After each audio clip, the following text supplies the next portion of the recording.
It's not just exhortation. The government is investing heavily in this.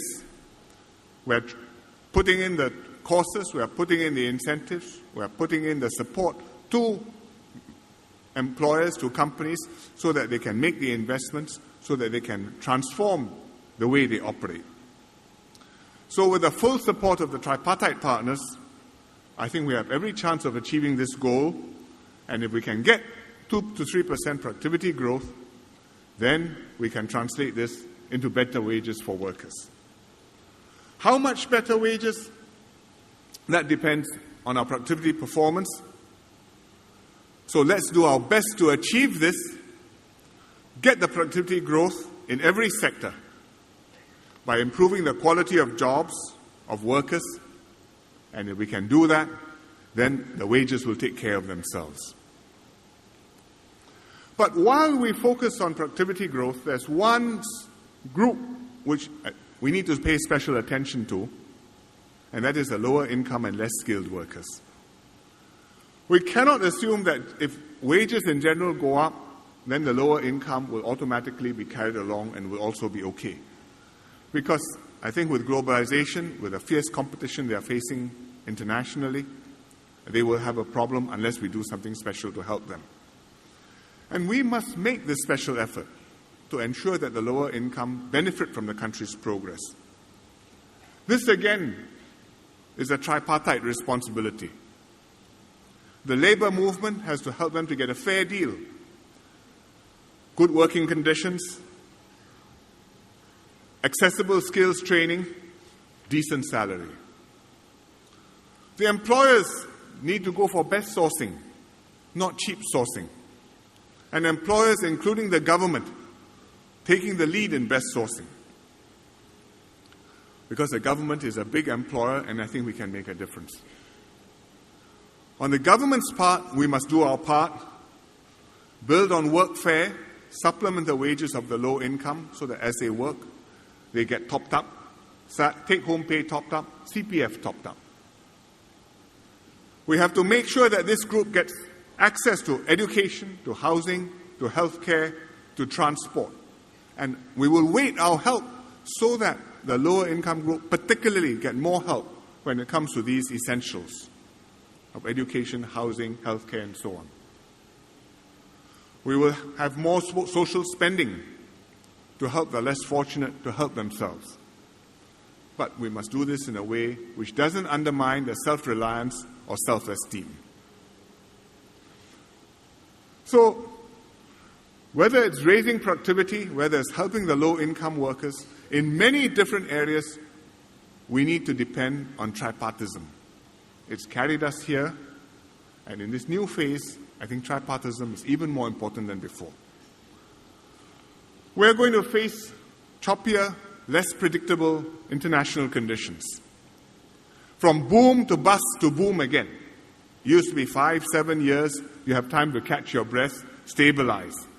Now, every 2 or 3 years, things change unpredictably, and we have to adjust with it. It's difficult for workers. It's difficult even for the unions. But with the unions and the tripartite partners, you can address it better. The workers have to adapt and readapt. They will need support and resources. And along the way, we will have to make many difficult decisions and trade-offs. How do we open to the world for more trade and investments, even though we know that that will impact our income gap and widen it? How many foreign workers do we admit? The fewer we bring, the easier it is for us to adjust socially.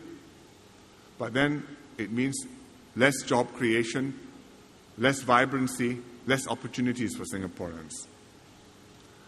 We go for higher productivity and wages, but you have to work hard and constantly upgrade the skills and constantly turn over the industries.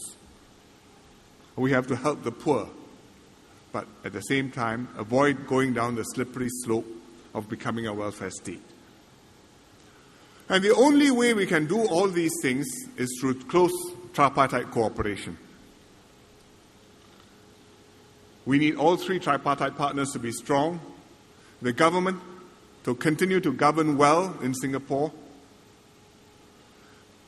the unions to continue to have the workers' interests at heart, and the employers to know how to run their businesses so that they can create successful businesses which will create jobs.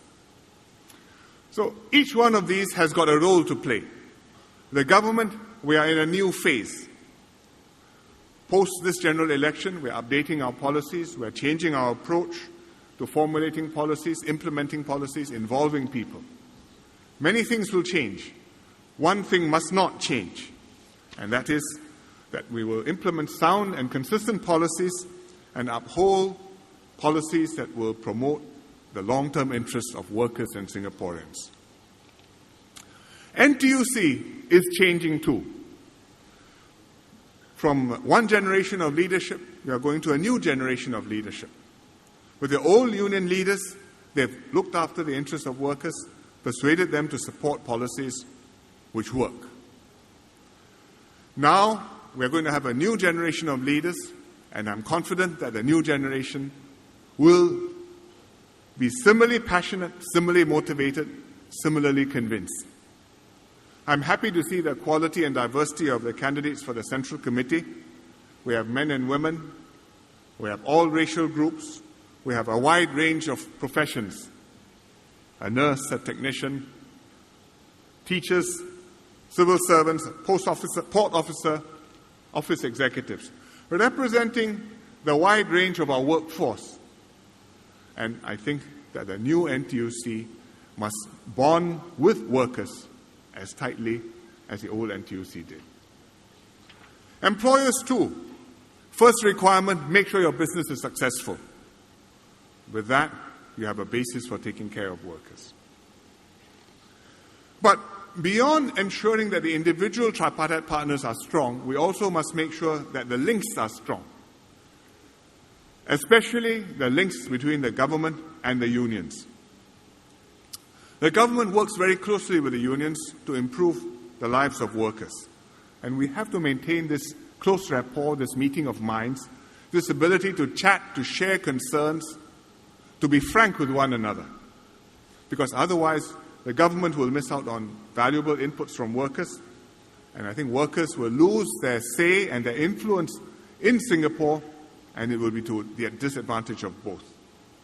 So the SecGen of NTUC sitting in the cabinet has two hot seats.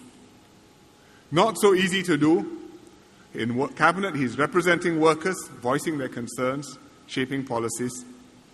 But when he comes back to NTUC as SecGen, he's rallying the unions to support national objectives which will work for workers. And I think that it's a symbol of the close ties between the government and the union, which we must strengthen and which we must reinforce over time.